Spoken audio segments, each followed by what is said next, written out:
Hello friends, welcome to QLS Academy. Today we are going to study about lightning, charging by rubbing, transfer of charge and types of charges. I hope you will enjoy learning. So let's start with our lesson today. You have learned about winds, storms and cyclones. You learned that cyclones can cause a lot of damage to human life and property. You also learned that we can protect ourselves from these kind of destructive phenomenon.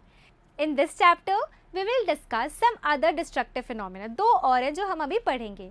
These are lightning and earthquakes. ठीक है, lightning और earthquake के बारे में हम इस chapter में पढ़ेंगे. So let's start with lightning. You might have seen sparks on an electric pole when wires become loose. जब wires loose हो जाते हैं तो electric pole पे आपको एक spark दिखा होगा, अक्सर दिखते रहता है.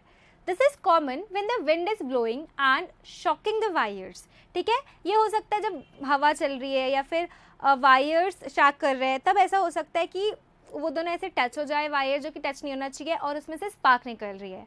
You might also have seen sparks when the plug is loose. Plug जब यूज होता है तब भी स्पार्क निकलती है.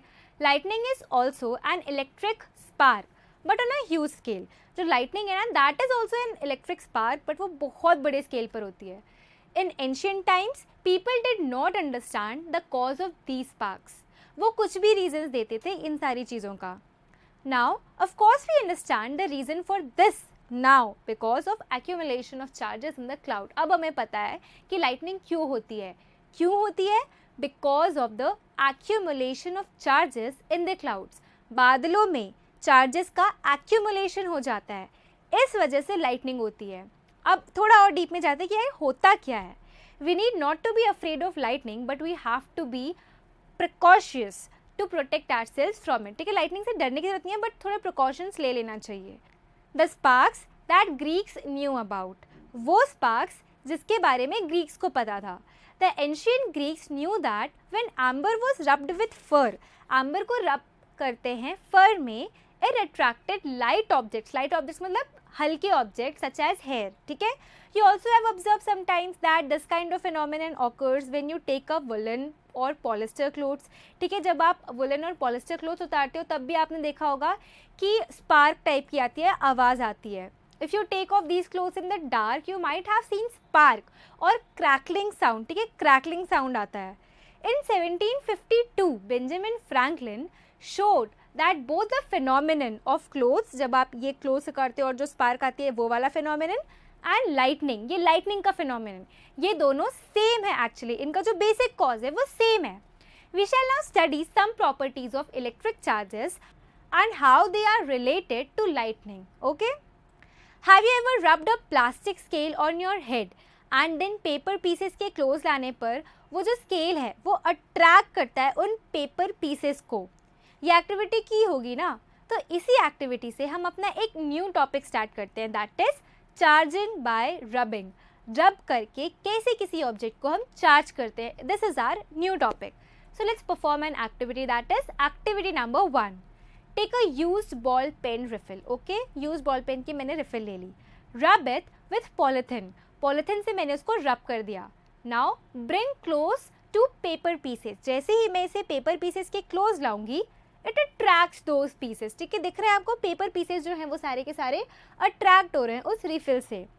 Do not touch the rubbed and. ये वाला रब्ड एंड है, मैं इससे टच नहीं करूँगी. ठीक है, bring dry leaf pieces, husk, mustard seeds etcetera etcetera and record your observation. यहाँ पे पेपर पीसेस है, आप बहुत सारी चीज़ें ला सकते हो, dry leaf pieces, husk, mustard seeds etcetera etcetera, और हम अपना ऑब्जर्वेशन रिकॉर्ड कर सकते हैं. When a plastic refill is rubbed with polythene, it acquires a small electric charge. बताइए ये हो क्यों रहा है, लेकिन मतलब बेसिकली ये हो क्यों रहा है, ये अट्रैक्ट क्यों कर रहे हैं. तो इसका रीज़न ये है कि when a plastic refill is rubbed with polythene, जब वो पॉलीथिन से रब होता है, it acquires a small electric charge. Similarly, when a plastic comb is rubbed with dry hair, ये था हमारा रिफिल का example. When a plastic comb is rubbed with dry hair it acquires electric charge, क्योंकि उसके बाद वो भी papers को अपने अट्रैक्ट करता है. These objects are called charged objects. इन ऑब्जेक्ट्स को क्या बोलते हैं, चार्ज्ड ऑब्जेक्ट्स. इस प्रोसेस में रिफिल एंड स्केल के अलावा जो पॉलीथिन और हेयर है वो भी चार्ज होते हैं, तो हम इन चारों को चार्ज्ड ऑब्जेक्ट्स बोलेंगे. ठीक है, नाउ सेकेंड टॉपिक में आते हैं, that is types of charges and their interaction. So let's perform an activity, that is activity number 2. First, inflate 2 balloons. ठीक है, मैंने 2 बलून को इन्फ्लेट कर दिया. Now hang them in such a way that they do not touch each other. ठीक है, मैंने उनको ऐसे लटका दिया कि ये टच नहीं कर रहे हैं. अब फूले हुए बलून है, वो टच नहीं कर रहे हैं और वो ऐसे लटके हुए हैं. नाउ रब both of them with woollen clothes and leave. दोनों को वुलन क्लोथ से रब कर दिया और छोड़ दिया. क्या हो रहा है? What do you observe? दोनों दूर जा रहे हैं, है ना. ओके, ये दूर जा रहे हैं, इसमें मैंने रख लिया. बार बार मैं रिपीट करूंगी तब भी ये दूर ही जा रहे हैं. ठीक है, सेकेंड देखते हैं. Now repeat this activity with pen refill. Rub 1 refill with polythene. Place it carefully in a glass tumbler using tumbler as a stand. ठीक है, टम्बलर को स्टैंड बनाकर मैंने इस तरीके से रख दिया. Rub the other refill with polythene. Bring it close to the charge refill. अब मैंने दूसरी रिफिल को भी पॉलिथिन से किया रब, और उसके बाद मैंने दोनों रिफिल को पास लाया. क्या हो रहा है? रिपल्शन या अट्रैक्शन? यहाँ पर भी रिपल्शन हो रहा है, राइट. वाई? ये दोनों सेम मटेरियल्स के ऑब्जेक्ट है, बलून और रिफिल, है ना. एंड सेम मटेरियल से चार्ज हुए, मतलब जो उनके पास ला रहे हैं वो भी सेम मटेरियल है. 2 बलून है, दोनों सेम मटेरियल के हैं. 2 रिफिल है, दोनों सेम मटेरियल के हैं. तो आई गेस कि पहले कंफर्म कर लेते हैं एक और एक्टिविटी करके कि यार सेम मटेरियल के, शायद इसीलिए रिपेल कर रहे हैं. ठीक है, so let's perform second part of this activity, that is second part, B part. Rub the refill and place it in a glass tumbler as before. ठीक है, इस बार हमने सेम टू सेम किया, हमने रब की रिफिल और उसको ग्लास टम्बलर में रख दी. Now bring that inflated charged balloon near the refill. अब मैंने ये वाला जो चार्ज बलून था इसको रिफिल के पास लाया. क्या हो रहा है? अब ये दोनों अट्रैक्ट कर रहे हैं, राइट. तो लेट्स समराइज कि बेसिकली हो क्या रहा है. समरी में क्या आता है? A charged balloon repelled a charge balloon first case में. A charged refill repels a charge refill second case में. But a charge balloon attracted a charge refill third case में. तो क्या the charge on the balloon is different from that of the charge on the refill? Can we say that there are 2 kinds of charges? Can we say that the charges which are of same kind मतलब balloon वाला charge, they repel each other, and the charges of opposite kind मतलब कि balloon और refill वाला charge, they attract each other. हो सकता है ना कि बलून में सेम चार्ज हो दोनों बलून में, इसीलिए वो रिपेल कर रहे हो, और रिफिल में भी सेम चार्ज हो इसलिए वो रिपेल कर रहे हो. लेकिन बलून और रिफिल को जब हमने पास मिलाया तो उन दोनों का जो चार्ज है वो ऑपोजिट चार्ज हो या दूसरा चार्ज हो, इसलिए वो अट्रैक्ट कर रहे हैं. तो ये हम इस एक्टिविटी से बोल सकते हैं. It is a convention to call the charge acquired by a glass rod when it is rubbed with silk cloth is positive. ये कन्वेंशन है कि जब ग्लास रॉड को रब करते हैं सिल्क क्लॉथ से तो जो चार्ज आता है उन दोनों का वो पॉजिटिव होता है, and the other kind of charges negative charge. ठीक है, तो 2 चार्ज आ गए हमारे, पॉजिटिव चार्ज और एक negative charge. The electric charges generated by rubbing are static. ये स्टैटिक होते हैं, they do not move by themselves.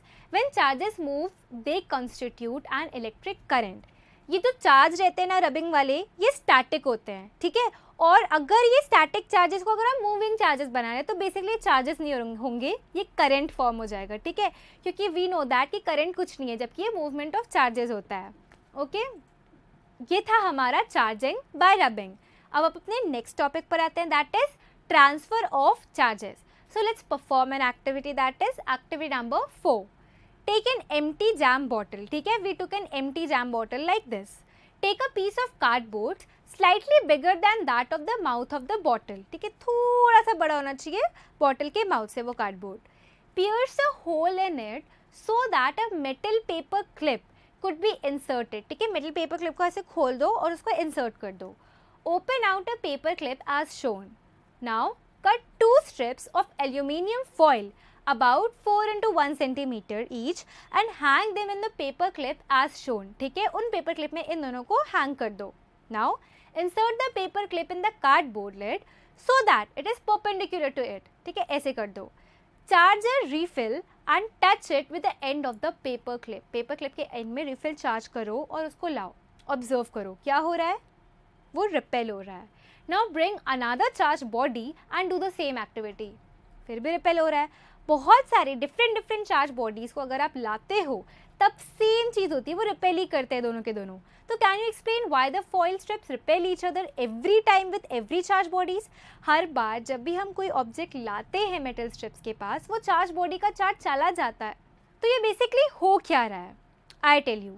हर बार जब हम कोई भी ऑब्जेक्ट लाते हैं मेटल स्ट्रिप्स के पास, वो चार्ज जो बॉडी का चार्ज जो हम ला रहे हैं चले जाता था किधर, नीचे. एंड सिंस दोनों मेटल स्ट्रिप्स में सेम चार्ज जाता था, मतलब सेम चार्ज आता था ना, जो चार्ज बॉडी का चार्ज होगा, फॉर एग्जांपल जो भी रिफिल का चार्ज होगा वही तो उन मेटल स्ट्रिप्स में जाएगा, तो वो दोनों में चला जाता था. And both of them repelled each other in every cases, क्योंकि उनमें सेम चार्जेस आते थे. दैट्स वाई वो रिपेल करते थे. So by this activity we can say that whether an object is carrying a charge or not, if they are repelling each other, then yes, they are carrying some amount of charges, and if they are not repelling each other or they show zero movement, then the body has no charge. मतलब आपको समझ में आया कि अगर किसी charge object के पास या फिर अगर किसी ऑब्जेक्ट के पास चार्ज है, तब जब हम उसको उसके पास लाएंगे तब वो दोनों रिपेल करेंगे. और अगर किसी बॉडी के पास चार्ज नहीं है, तब अगर हम उसको पूरे के पूरे पेन के पास लाएंगे तब वो रिपेल नहीं करेगा. So this device is known as electroscope. ये जो हमारा डिवाइस बना है ना, this is known as electroscope. Thus we find that electric charge can be transferred from a charge body to another through a metal conductor. ठीक है, क्योंकि जब हम ला रहे हैं तो वो चार्जेस जो हैं वो फ्लो हो रहे हैं. तो touch the metal strips gently with hands and आप देखोगे कि they come back together to their original state. ठीक है, ये सारी तो चीज़ें हो गई, लेकिन जैसे ही मैं उसको टच करती हूँ ना, अगर वो रिपेल कर रहे हैं, ठीक है, मेटल स्ट्रिप्स रिपेल कर रही है, मैंने जैसे ही इसको टच कर दिया वो वापस अपनी जगह पर आ रही है. तो ये क्यों हो रहा है, बेसिकली मेरे टच करते ही साथ क्यों हो रहा है. अगर मैं बार बार रिपीट करूँगी ना तब भी यही चीज़ होगा. Why? The reason is they lose charge through your body. जो उनमें चार्ज है ना, वो आपकी बॉडी से ट्रांसफ़र करके नीचे चला जा रहा है, अर्थ में चला जा रहा है. We say that the foil strips are then discharged. इस टाइम पे वो डिस्चार्ज हो जाती है. The process of transferring charge from a charged object to earth is called earthing. ये जो प्रोसेस हो रहा है ना, चार्ज बॉडी के जो चार्ज है वो आपकी बॉडी में जाकर अर्थ में जा रहे हैं, जो प्रोसेस हो रहा है, this process is known as earthing. ठीक है, तो ये आज पूरा का पूरा चैप्टर था. आगे we'll continue in next lectures. So that was all for today. I hope you all enjoyed studying. For any further information or queries, kindly go to the following link. Thank you.